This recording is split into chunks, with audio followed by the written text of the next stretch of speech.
As was occasionally the case back in the 8 and 16-bit eras, good games could come from anywhere.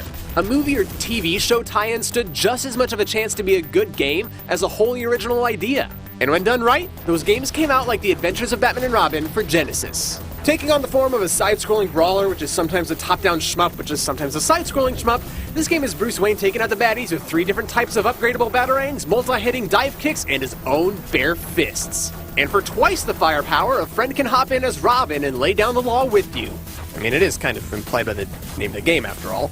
It's fun, it's fast-paced, and it's one of my favorite Genesis games. And not to knock on the Super Nintendo version or anything, but honestly, I much prefer the Genesis version to Nintendo's. Main reasons for that: more action and difficulty. When you first play, you'll brawl through the streets, beat up a boss with tank treads, fight your way through a bank, do battle with Harley Quinn, take out bad guys on top of moving vehicles, and narrowly take down the Joker in his hot air balloon, all before getting the most depressing congratulatory message of all time. You've only just now progressed to level 2. That's like 20 minutes to beat the first level. How many old school games in this genre took that long? That's why this game's awesome. All at once, you'll want to cry from the beating you've already taken and laugh because you're one step closer to total insanity. But more than either of those, you'll want to smile because you're having a blast doing it.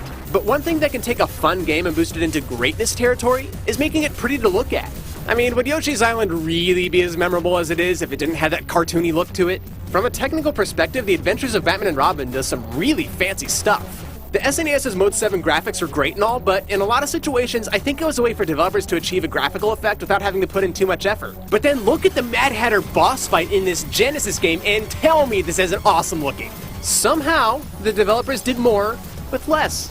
The great thing about The Adventures of Batman and Robin for Genesis is that it proves that superior hardware doesn't always mean a better presentation, and it certainly doesn't automatically equal an overall better game. It's one of those high difficulty games that will thoroughly kick your butt from start to finish. But no matter how much it hurts, you'll still tell it thank you.